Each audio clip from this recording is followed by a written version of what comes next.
What's happening, legend? BJ here, coming at you for another video.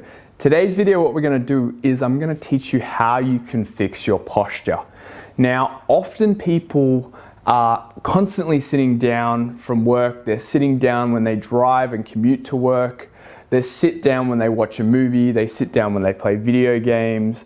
And all this sitting over time can actually cause degeneration of your spinal column and your discs. And all these small little muscles and accessory muscles that are connected to the spine with regards to posture start to stop switching on. They actually turn off. And what this can do can bring out a whole host of issues for you, and also what it can interfere with your personal life, but it can also interfere with your gym success. So in this video, what I'm going to do is I'm going to outline two things that I often see with people with regards to posture, and also going to highlight two solutions that are going to enable you to fix that. So without further ado, let's get into today's video.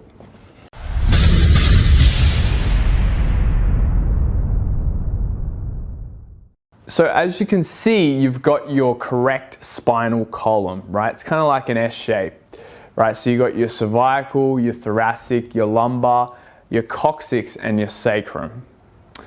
And what often happens due to muscular imbalances, because remember the muscles pull on the bones, it causes imbalance along our spinal column, which can then lead to injury or pain. What often happens, you get things like sway back and military back, and things like scoliosis and kyphosis, lordosis, or usually people have like a protruding head, so their head moves forward. Okay, so all these things, let's just add weight training on top of that, is going to cause further complications down the track. Because like I said from the beginning, we want to be structurally good before we perform the functional tasks of going to the gym or everyday, driving or sitting or whatever. It's really important. Usually the first thing that I see when people come to me is a thing called shoulder protraction. Okay, so our chest is usually really tight, and we also have really weak rhomboids, okay, which is at the back in the thoracic. And it often leads to really poor musculature, so the muscles aren't firing correctly, and the chest is obviously tight, so you're going to get shoulder, neck pain. Then the second thing I see is a thing called anterior pelvic tilt. So usually it's like this thing, but like the butt sticking out, and you've got like that girl who's like walking down Rio de Janeiro and she's got her booty out. All the Instagram booty models have anterior pelvic tilt. But what's actually happening is there is an imbalance between the hip flexors. As you can see on the screen, these are the hip flexors. You've got psoas major, psoas minor, and iliacus, and all of the hip flexor column. Okay, and they're often really tight because of that constant sitting hyperflex motion. And then also we have a thing called QL, or the erector spinae column in the back. Now we have a thing called anterior pelvic tilt.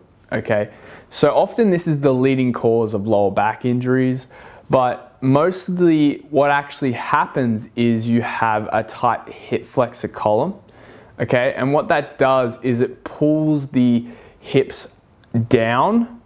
Then you have a thing with a tight lower back, and what that is going to pull the hips up.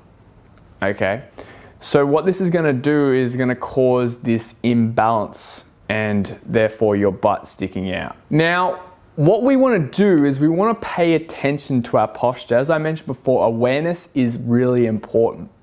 Once we become aware of the problem, we can start addressing each individual case as it comes up. So for example, if we've got really tight chest and poor rhomboids, then we can start to focus on that. If we've got an anteriorly pelvic tilt, in the pelvis, then that's also going to be something we focus on. We've got things like scoliosis, lordosis, kyphosis, protruding neck forward, all those things. We can start to then bit, one at a time, work at it, chip away at it, and then eventually start mobility drills to then strengthen it and enable that movement that's free again. So now what I'm going to demonstrate is there are some things that we can do to start fixing it. So let's look at things like shoulder protraction, for example. You've got tight chest and you've got weak rhomboids, okay? So what we can do is a thing called face pulls, okay? So we get a rope and we do face pulls. What this is gonna do, it's gonna activate that rhomboid, okay?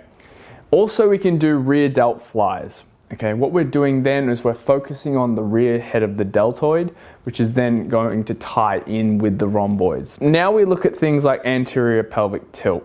Okay, so how can we fix that? Well, mobility exercises are great, but strengthening exercises like squats, barbell squats, usually like a high bar or a low bar, find like what works for you. But heels elevated back squat can be really good if you've got an anteriorly pelvic tilt. Also things like lunges, you can also add a negative onto it as well, which means you slow it down on the way down in the concentric phase. But yeah, little things like that. So these are my tips to help fix your posture. I hope you guys like this video.